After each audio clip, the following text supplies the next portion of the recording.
राधे राधे भक्तों। मांधाता बोले कि हे वशिष्ठ जी, यदि आप मुझ पर कृपा करें तो किसी ऐसे व्रत की कथा कहिए जिससे मेरा कल्याण हो।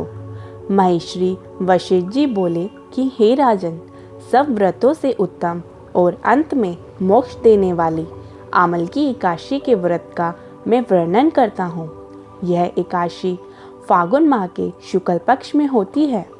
इस व्रत के करने से समस्त पाप नष्ट हो जाते हैं। इस व्रत का फल 1000 गोदान के फल के बराबर होता है।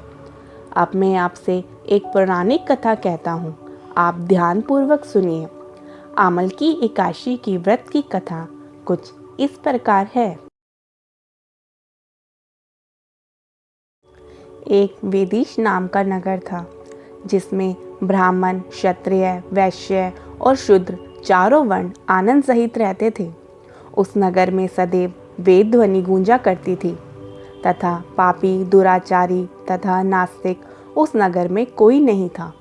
उस नगर में चैत्रथ नाम का चंद्रवंशी राजा राज्य करता था। वह अत्यंत विद्वान तथा धर्मी था। उस नगर में कोई भी व्यक्ति दरिद्र व कंजूस नहीं था। सभी नगरवासी विष्णु भक्त थे और अबाल वृद्ध स्त्री पुरुष एकादशी का व्रत किया करते थे। एक समय फागुन मास के शुक्ल पक्ष की आमल की एकादशी आई। उस दिन राजा, प्रजा तथा बाल वृद्ध सबने हर्षपूर्वक व्रत किया। राजा अपनी प्रजा के साथ मंदिर में जाकर पूर्ण कुंभ स्थापित करके धूप, दीप, नवेद, पंचरत्न आदि से धात्री आंवले का पूजन करने लगे और इस प्रकार स्तुति करने लगे। हे धात्री, तुम ब्रह्म स्वरूप हो, तुम ब्रह्मा जी द्वारा उत्पन्न हुए हो और समस्त पापों का नाश करने वाले हो। तुमको नमस्कार है।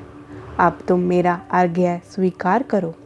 तुम श्री रामचंद्र जी द्वारा सम्मानित हो।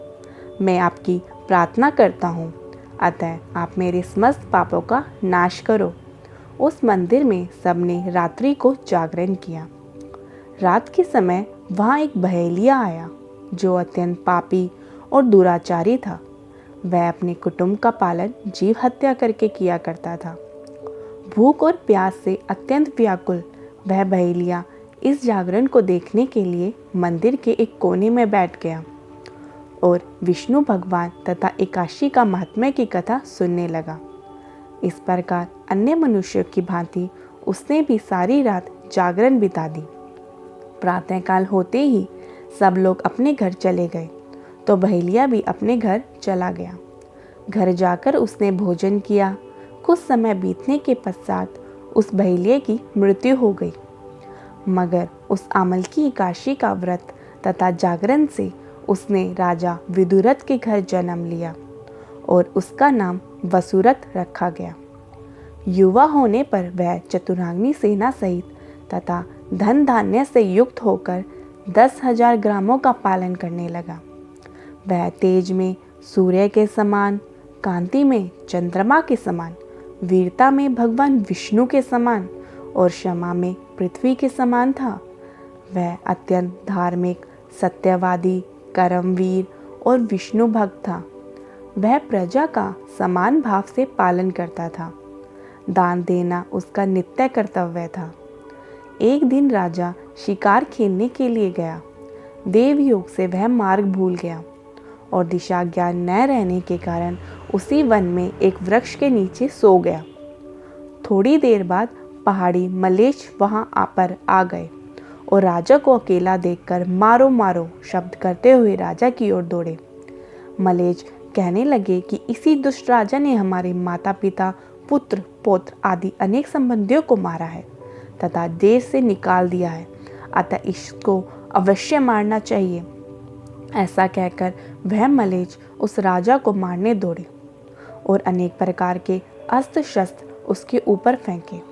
वे सब अस्त्र शस्त्र राजा के शरीर पर गिरते ही नष्ट हो जाते और उन पर पुष्प के समान प्रतीत होते।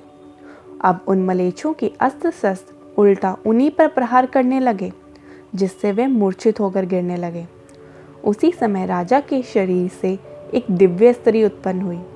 वह स्त्री अत्यंत सुंदर होते हुए भी उसकी भ्रुकुटी टेढ़ी थी। उसकी आंखों से लाल लाल अग्नि निकल रही थी, जिससे वह दूसरे काल के समान प्रतीत होती थी। वह स्त्री मलेच्छों को मारने दौड़ी और थोड़ी ही देर में उसने सब मलेच्छों को काल के गाल में पहुंचा दिया। जब राजा सोकर उठा तो उसने मलेच्छों को मरा हुआ देखकर कहा कि इन शत्रुओं को किसने मारा है? इस वन में मेरा कौन हितैषी रहता है? वह ऐसा विचार कर ही रहा था कि आकाशवाणी हुई, हे राजा, इस संसार में विष्णु भगवान के अतिरिक्त कौन तेरी सहायता कर सकता है? इस आकाशवाणी को सुनकर राजा अपने राज्य में आ गया और सुखपूर्वक राजा राज्य करने लगा। महर्षि वशिष्ठ जी बोले कि हे राजन, यह आमल की एकादशी के व्रत का प्रभाव था। जो मनुष्य इस आमल की एकादशी का व्रत करते हैं वे प्रत्येक कार्य में सफल होते हैं और अंत में विष्णु लोक को जाते हैं। राधे राधे।